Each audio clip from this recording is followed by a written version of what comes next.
The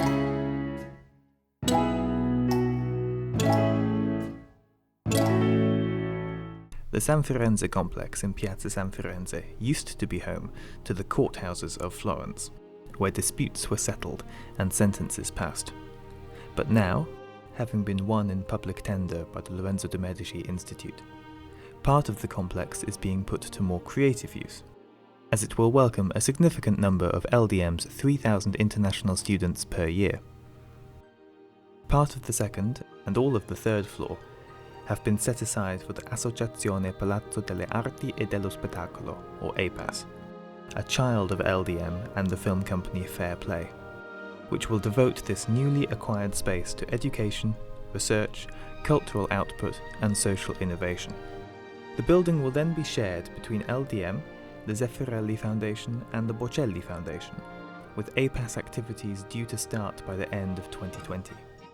In the meantime, the Zeffirelli Foundation, with whom LdM has been a long-time collaborator, offered its spaces for two student events, Acting Dante's Inferno and Event Planning, Reminiscing the Renaissance. Here is what some of the participants thought. I had heard the name Dante before, but I didn't know much. I knew that there was a book called The Inferno, but that was about it. I have started to notice Dante everywhere in Florence, statues everywhere, bars called Dante or the Inferno. Also, it's helped me learn how to pronounce a lot of Italian words much better and break it down by syllable. I don't speak any Italian, and so learning how to pronounce words in Italian was really challenging. I started to think of it kind of like as a song or like to a rhythm, which helped a lot. Il canto che è stato scelto, quello di Paolo e Francesca, insieme agli altri due, il 26esimo, il canto di Ulysses, il 33esimo, il canto di Count Ugolino, sono stati scelti perché sono i canti rappresentativi di come Dante ha concepito la sua opera e sono quelli più interessanti da un punto di vista proprio dello studio drammatico e interpretativo.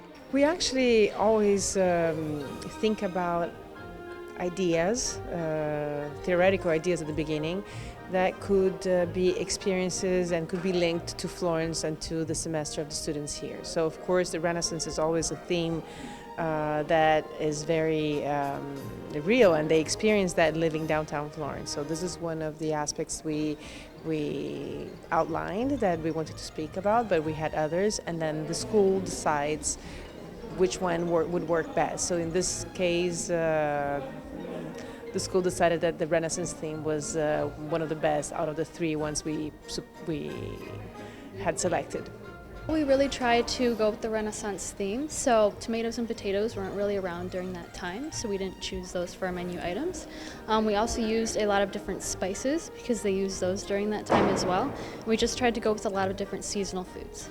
I wanted to be a part of a class that would give me some real-life experience planning an event, and I thought this would be the perfect class to do that in.